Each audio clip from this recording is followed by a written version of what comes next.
Hello friends, welcome to Genius Books. I am Vinod Kadkor.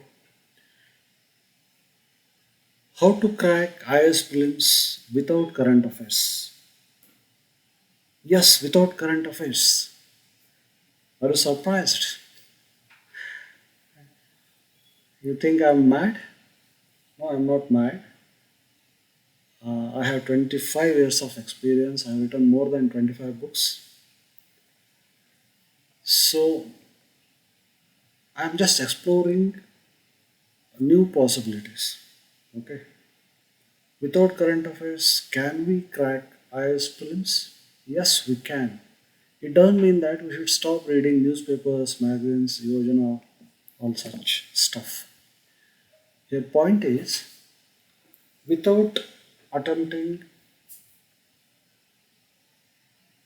any of the current affairs questions, which I'm not sure of, I can crack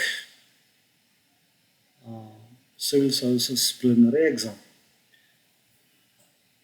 So how it is possible and why only current affairs? We can skip polity section, we can skip economy section, you can skip history section. Yeah, it is left to you. You have to pre-decide which section you want to skip based on certain facts. Okay, I have chosen current affairs because I have specific reasons. I'll explain it to you as we move on. Okay, so without current affairs, we can crack civil services preliminary exam. As you know, preliminary exam is a filtering stage. This year, 12 lakh candidates have applied for civil services preliminary exam. Out of those 12 lakh candidates, we don't know exactly how many appeared for the exam, but let us, for the sake of discussion, let us consider 12 lakh only. So already those results are out of 12 lakh candidates. Around 14,624 candidates have been selected for mains. How it is done? Actually, every year, depending on the number of vacancies, the number of candidates selected for mains will be decided. Normally, it is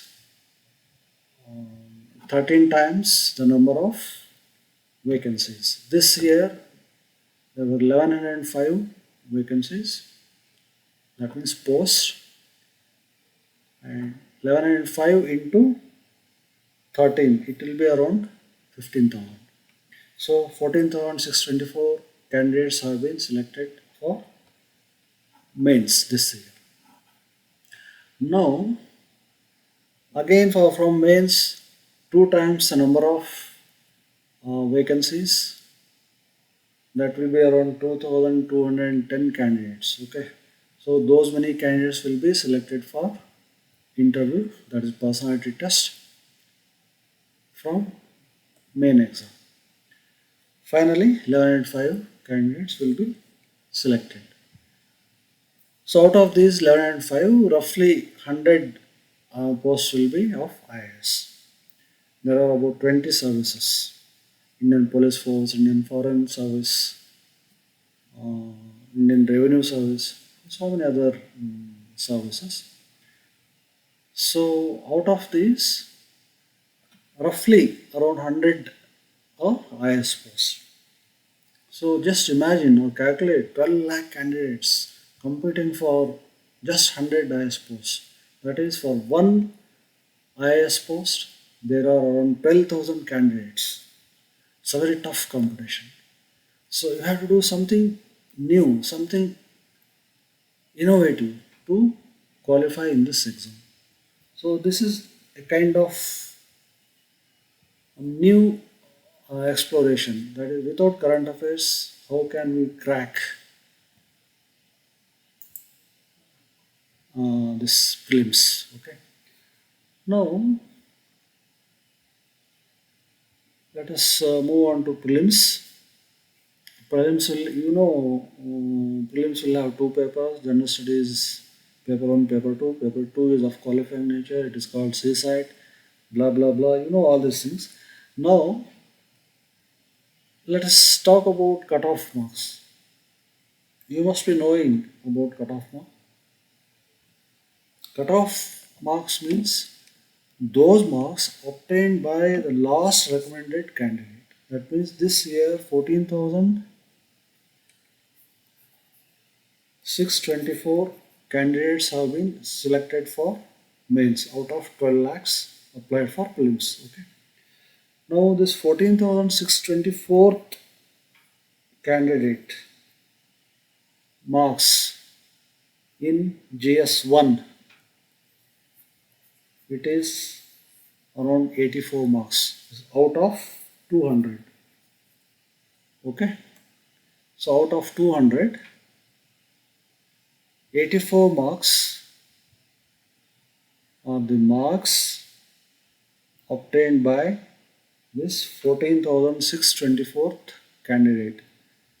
This lucky person, even though he is last, lucky because he got recommended for mains, right? So that's why he is lucky.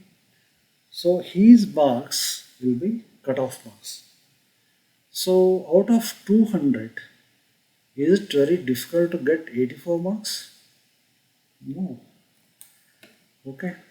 So since in preliminary exam GS1, paper 1, there will be 100 questions. Each question will carry 2 marks, so total marks will be 200. Out of these 200 marks, you have to get 84. That is the minimum possible score that you have to make. That's what cutoff. So out of 100 questions, to get 84 marks, how many questions you are supposed to do correct? It's around 42 questions. So out of 100 questions, you have to get only 42 questions correct. So that will give you 84 marks. That's all. So every year there will be on an average 15 questions from current affairs. Okay, 15 questions from current affairs. So out of 100, if you leave these 15 questions, you will be left with 85 more questions. Okay, you just forget about current affairs section. So those 15 questions, you deduct those 15 from 100, so you will be left with 85 questions. Out of these 85 questions, you have to get only 42 questions correctly. That means you will get 84 marks, which is cut off for this year. Fine, without current affairs I can do no. Similarly, if you observe the previous year's cutoff marks, see in 2022 it was 88.22, in 2021 it was 87.5, in 2020 it was 92.51, in 2019 it was 98.0, in 2018 it was 98.2. If you observe these, see,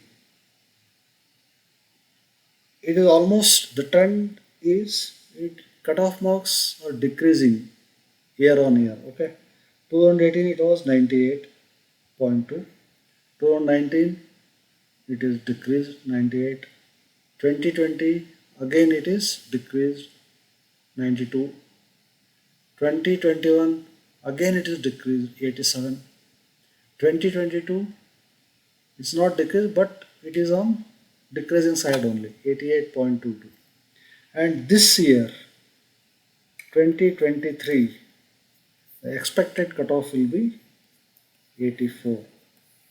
So as the cutoff marks decrease, what it indicates? It indicates that the difficulty level goes on increasing. That means number of difficult questions will be more. So it is increasing every year. This year, 2023, difficulty level is very high because cutoff is around 84. So cutoff marks and difficulty level are inversely proportional. If cutoff marks goes on increasing or decreasing, difficulty level will increase. So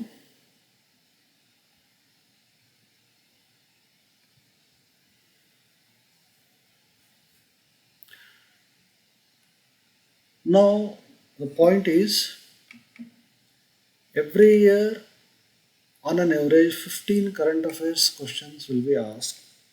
If you leave those 15 questions, you will be left with 85 questions. Out of 85 questions, if you do 50 questions correctly, you are getting 100 marks. Okay, I'm not talking about wrong answers. Okay, 50 questions if you have done correctly, then you are getting 100 marks, and 100 is your cutoff. Okay, generally cutoff is, it is always less than 100 since 2016. Before 2016 it was above 100. Since 2016 the cutoff is decreasing year by year. So it won't increase to 100 again, or it will cross 100 again. If it crosses that, it means what? The difficulty level has reduced. Okay, so if you aim for 50 correct questions, you will get 100 marks and you are safely qualify for mains. So here idea is we can skip current affairs section, because every year on an average 15 questions will be asked. You can leave off those 15 questions. Consider only 85 questions. Out of 85 you are doing 50 questions correctly. That is enough to qualify for mains. Okay, to be on safer side, you can, what you can do is, to be on safer side, what you can do is,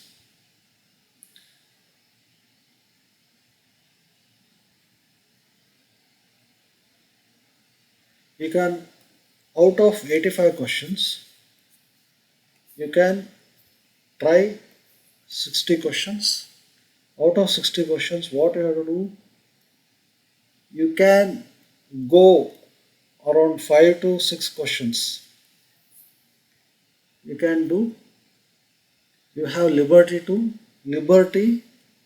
to get these questions wrong.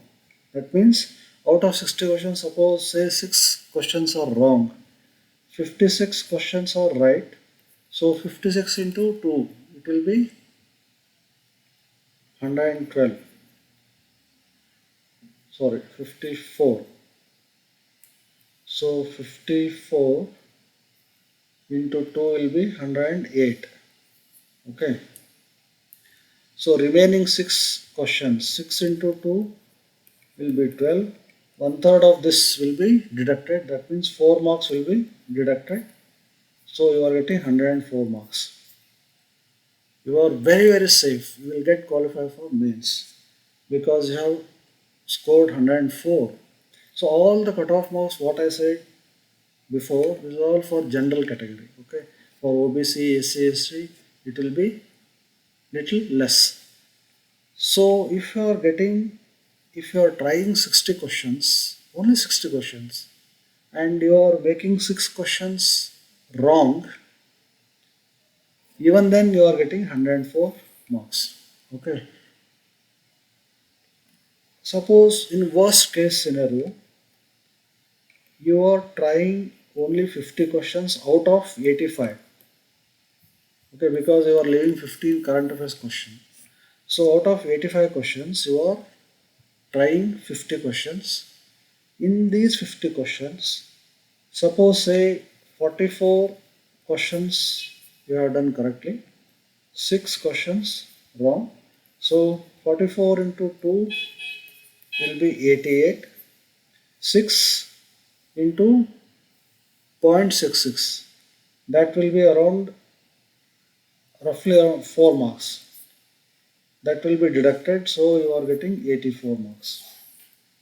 84 means this year's cutoff. Okay, so this, what if next year's cutoff is 100? Then difficulty level is definitely, it will decrease.